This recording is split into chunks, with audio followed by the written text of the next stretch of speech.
સરસ્વતી તાલુકાના વાયડ ગામમાં લગ્નના વરઘોડા મામલે ધીંગાણું, 25 લોકો ઇજાગ્રસ્ત.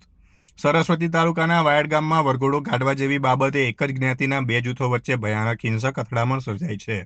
લાંબા સમયથી ચાલી રહેલા વિવાદે આજે ઉગ્ર સ્વરૂપ ધારણ કરતા પથ્થરમારો અને ઘાતક હથિયારો વડે હુમલો કરવામાં આવ્યો હતો. આ લોહિયાળ સંઘર્ષમાં 20 પુરુષો અને 5 મહિલાઓ સહિત કુલ 25 જેટલા લોકો ઇજાગ્રસ્ત થયા છે, જેના પગલે સમગ્ર પંથકમાં ભારે લાગણી જેવી સ્થિતિ સર્જાઈ છે.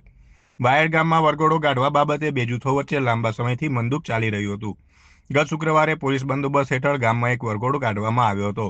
આ બાબતની અદાવત રાખીને આજે સવારે જ્યારે જાન જઈ રહી હતી ત્યારે અચાનક ટોળાએ ઘાતક હથિયારો સાથે હિચકારો હુમલો કરી દીધો હતો. જોતજોતામાં બંને પક્ષો સામસામે આવી ગયા હતા અને ગામ રણ મેદાનમાં ફેરવાઈ ગયું હતું. આ હિંસક અથડામણમાં પથ્થરમારો અને હથિયારોના ઘા વાગવાથી 20થી વધુ પુરુષો અને 5 મહિલાઓ લોહીલુહાણ થઈ ગઈ હતી. ઘટના બાદ 108 એમ્બ્યુલન્સ મારફતે ઇજાગ્રસ્તોને તાત્કાલિક સિહોરી અને ધારપુર સિવિલ હોસ્પિટલ ખાતે ખસેડવામાં આવ્યા હતા.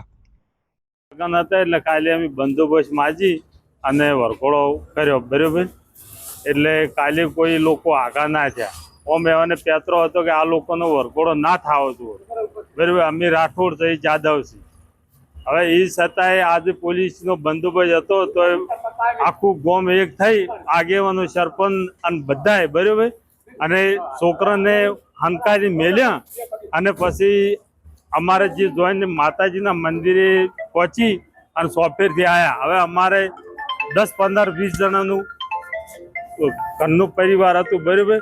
એટલે મંદિરમાં પહી જાય એ છતાં એ લોકોએ મંદિરમાં પથ્થરમાર કર્યો અથવા તારિયા લાકડીઓ તરવેલીઓ આવું લઈ અને અમારા બધાએ 25 માણસોને ઈજા કરી, બરોબર. એટલે એ માણસો હવે એમાં તો શું છે કે 3 પાર્ટીનો જે ગ્રુપ બનાવેલો હતો એ લોકોની બધાએ સંગઠન કર્યું કે મરી જવું છે, મારવા છે, બરોબર. આ લોકોનું વરઘોડું થવું જોઈએ નહીં.